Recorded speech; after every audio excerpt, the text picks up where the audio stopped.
In 1927, I moved to Hollywood to direct a movie about World War I pilots. I was obsessed with realism, spending a massive amount of my family's money on real planes. I hired Noah to run my father's tool company so I could focus. After seeing the first sound movie, I decided to reshoot my entire silent film. The gamble paid off, and my movie became a gigantic success. While making my movie, I discovered a deep passion for aviation. I bought a major airline, TWA, with the dream of making air travel popular for everyone. I also began designing my own airplanes. I started dating the famous actress Catherine. I showed strange behavior at nightclubs, like getting uncomfortable when another actor took food from my plate. I even taught Catherine how to fly a plane. In 1935, I finished my first custom-built plane, the H-1. I personally flew it and set a new world speed record, even though I crash-landed it in a field. A few years later, I broke another record by flying around the world in just 4 days. My success made me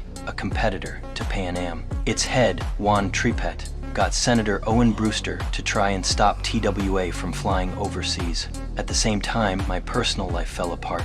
My girlfriend Catherine got tired of my eccentric behavior and left me for her co-star. This triggered a mental breakdown. I locked myself in a room and burned all of my clothes. My obsessive fear of germs also got much worse. I started washing my hands over and over until they would bleed. During World War II, I got 2 large contracts from the military. One was for a fast spy plane, the XF-11, and the other was for a massive transport plane called the Hercules. In 1946, I decided to personally test fly the spy plane myself. One of the engines failed during the flight, and I crashed violently into a neighborhood in Beverly Hills. I survived the crash but had terrible injuries. While in the hospital, I learned the military had canceled its order for my giant Hercules plane. Senator Brewster, working for my rival, saw this as an opportunity. He accused me of taking $56 million 0 cents from the government for planes I never delivered. The senator then raided my company and offered me a secret deal. The deal was that if I sold TWA to my rival, Pan Am, the public hearing would go away.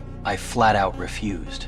Overwhelmed and paranoid, I locked myself in my private movie theater for months. My old friend, the actress Ava, found me in the dark, unshaven and surrounded by trash. She helped clean me up and got me dressed for the public hearing. At the hearing, I confidently defended myself. I accused the senator of being a puppet for my rival. I promised that if my giant Hercules plane didn't fly, I would leave the country forever. I returned to my hangar, finished the plane, and successfully flew it. After landing, I began planning for jet airplanes, but my mind snapped. I got stuck repeating the phrase, "the way of the future."